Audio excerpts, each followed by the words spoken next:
Hello दोस्तों, early financial आजादी में आपका बहुत बहुत स्वागत है। आज स्टेट बैंक ऑफ इंडिया के क्वार्टर 2 के रिजल्ट आए हैं। ये नवंबर 4 की मैं बात कर रहा हूं, जहां क्वार्टरली रिजल्ट्स आए हैं। तो इस वीडियो में हम क्वार्टर 2 के हाइलाइट्स आपको बताएंगे और इंपॉर्टेंट डेटा जो है किसी भी शेयर होल्डर को जानना चाहिए वो हम आपको इस वीडियो में बताने वाले हैं। लास्ट तक आप बने रहिए, आपसे कोई इंपॉर्टेंट इंफॉर्मेशन कहीं छूट ना जाए।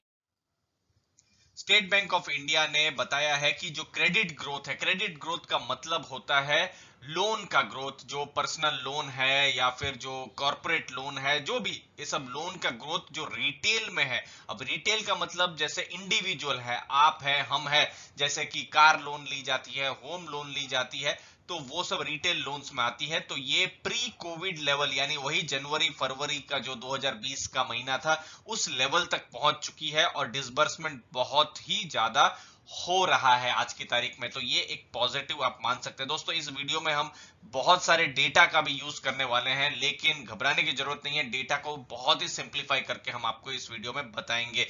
Asset quality outcomes are better than prior expectation, यानी कि जो कलेक्शन की जो एफिशिएंसी है वो अच्छी हो गई है। पैसा यानी कि जो भी उम्मीद थी कि पैसा नहीं आएगा वो पैसा आ रहा है, तो वो एक पॉजिटिव है। ये देखिए, collection efficiency in domestic loan book जो है वो 97% है, यानी इतना पैसा जो है रिटर्न आ रहा है जो भी लोन उन्होंने दी हुई है, तो ये एक पॉजिटिव है।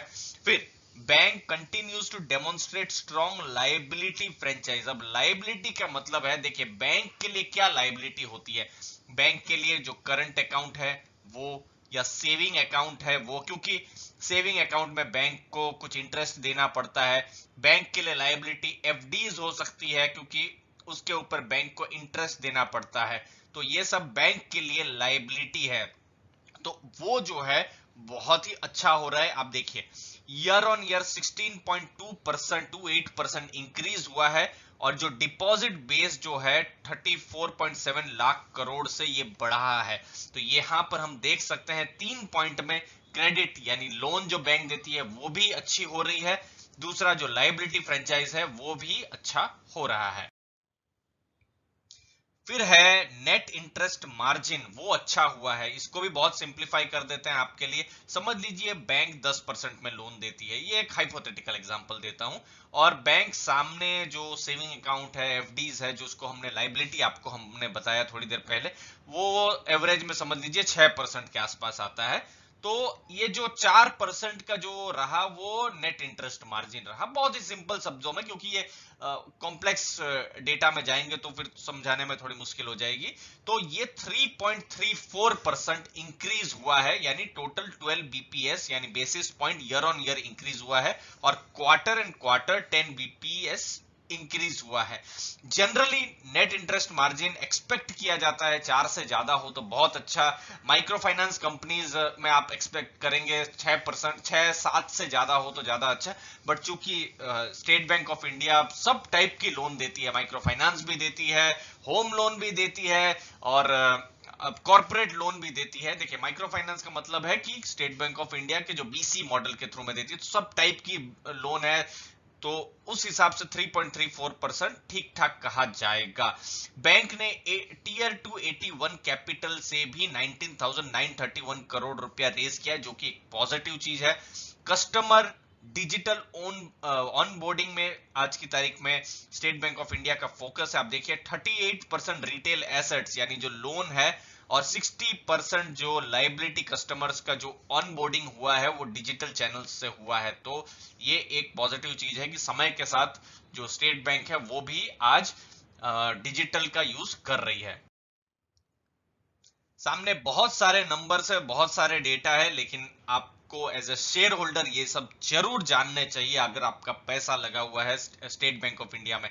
देखिए, सबसे पहले ये वाला जो मैंने ब्लैक कलर किया है ये जरूर जान के रखिए, क्योंकि ये है सितंबर 2020 का क्वार्टर। तो ये है, इसको हम कंपेयर करेंगे Q1 FY21 यानी ये जुलाई का, या जुलाई नहीं, जून का क्वार्टर के साथ, और ये है पिछले साल का सितंबर का डेटा। ठीक है, तो आप ईयर ऑन ईयर ग्रोथ देखेंगे तो हम लोग इसको हम लेंगे पहला नंबर और ये लेंगे तीसरा नंबर। देखिए, तो इंटरेस्ट इनकम 14.56% इंक्रीज हुई है। आप देखिए net interest margin 12 BPS increase हुआ है, जो हमने थोड़ी देर पहले आपको बताया। ऑपरेटिंग प्रॉफिट घटा है, आप देखिए पिछले साल 18,199 करोड़ था, जो इस बार 16,460 करोड़ है। तो ये ऑपरेटिंग प्रॉफिट जो है वो घटा है। आप यहां पर देख सकते हैं कि प्रॉफिट बिफोर टैक्स जो है 5,060 करोड़ था, जो कि 6,341 करोड़। तो प्रॉफिट बिफोर टैक्स 25.33% बढ़ा है। लेकिन मेन है नेट प्रॉफिट। नेट प्रॉफिट की क्या स्थिति है, इसको मैं ग्रीन कलर कर दूंगा। ये देखिए 3,012 करोड़ का पिछले साल का नेट प्रॉफिट था, जो कि बढ़कर 4,574 करोड़ हो गया है। ये टोटल लगभग 52% का प्रॉफिट इंक्रीज हुआ है। ये एक पॉजिटिव चीज आप देख सकते हैं, तो उसको आप जरूर ध्यान में रखें।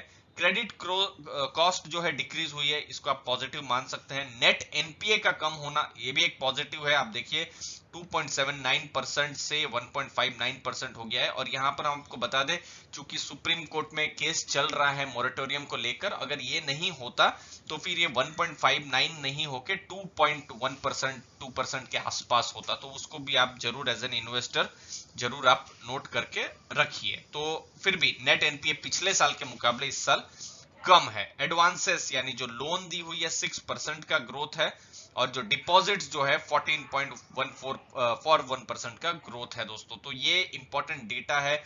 उम्मीद है आपको मदद मिली होगी इन सब डेटा से एसबीआई के बिजनेस को समझने के लिए। कुछ भी डाउट हो तो जरूर कमेंट बॉक्स में जरूर पूछिएगा दोस्तों। अगला इंपॉर्टेंट डेटा है कासा। देखिए कासा का मतलब होता है करंट अकाउंट सेविंग अकाउंट। ये बैंक के लिए समझ लीजिए रॉ मटेरियल जैसा होता है, क्योंकि बैंक के पास अच्छी खासी सेविंग अकाउंट करंट अकाउंट होंगे, और उस पर बैंक आज की तारीख में तो 3% से कम ही सेविंग अकाउंट में देती है। करंट अकाउंट तो लगभग 0% ही है। तो जितना ज्यादा हो उतना अच्छा है। तो देखिए आप Q2 फाइनेंशियल ईयर 20 और Q2 फाइनेंशियल ईयर 21 यानी पिछले साल और इस साल का जो सितंबर में आप देख सकते हैं, कासा जो है 8.55% इंक्रीज हुआ है। ये करंट अकाउंट की हम बात कर रहे हैं। और सेविंग अकाउंट देखिए आप 16.28% जो है इंक्रीज हुआ है। आप देखिए इतना आप समझ सकते हैं, जहां बैंकों पर से थोड़ा सा भरोसा कम हो जा रहा है ऐसे माहौल में, लेकिन state bank of India growth कर रही है, लोन भी वो दे रही है, और करंट अकाउंट सेविंग अकाउंट में भी पैसा जा रहा है। भले ही 3% से कम सेविंग अकाउंट में मिल रहा हो, लेकिन जो कस्टमर्स का जो भरोसा है वो स्टेट बैंक ऑफ इंडिया में है। फिर देखिए रिटेल पर एडवांसेस देखिए आप वहां पर भी आप देख सकते हैं 14.55% बढ़ा है। और रिटर्न ऑन एसेट, ये जो हम कहते हैं जो इन्वेस्टर से जरूर देखते हैं रिटर्न ऑन एसेट क्या मिला है, वो इंक्रीज हुआ है। देखिए 0.44%, ऐसा बहुत ही अच्छा नहीं है इंक्रीज। और ज्यादा अच्छा हो तो जैसे प्राइवेट बैंक है, एचडीएफसी है या आईसीआईसीआई बैंक या कोटक महिंद्रा बैंक है, इससे भी अच्छे नतीजे देखने मिलेंगे। तो 0.44 है, तो 11 बीपीएस इंक्रीज हुआ है, तो थोड़ा सा पॉजिटिव बोल सकते हैं।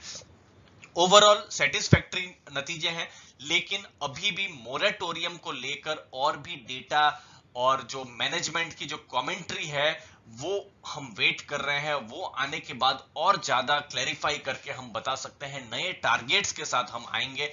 क्योंकि मोरेटोरियम को लेकर अभी भी मैनेजमेंट का जो कॉन कॉल है वो होगा, और फिर मैनेजमेंट ने क्या कहा है, रिपोर्ट तो आ गई है, सब तो आंकड़े आपके सामने हैं, लेकिन मैनेजमेंट ने अगले क्वार्टर के लिए, अगले साल के लिए, बिजनेस के लिए क्या सोचा है, उनको क्या लग रहा है, वो हमको तभी पता चलेगा दोस्तों। तो हमको वो डिटेल्स का इंतजार रहेगा, और वो डिटेल्स आएगी और नए टारगेट्स आएंगे तो हम आपको फिर से बताएंगे दोस्तों उस वीडियो में टोटल डिटेल्स के साथ। उम्मीद है आपको वैल्यू मिली होगी। आपने अपना समय दिया, आपके समय के लिए बहुत बहुत धन्यवाद।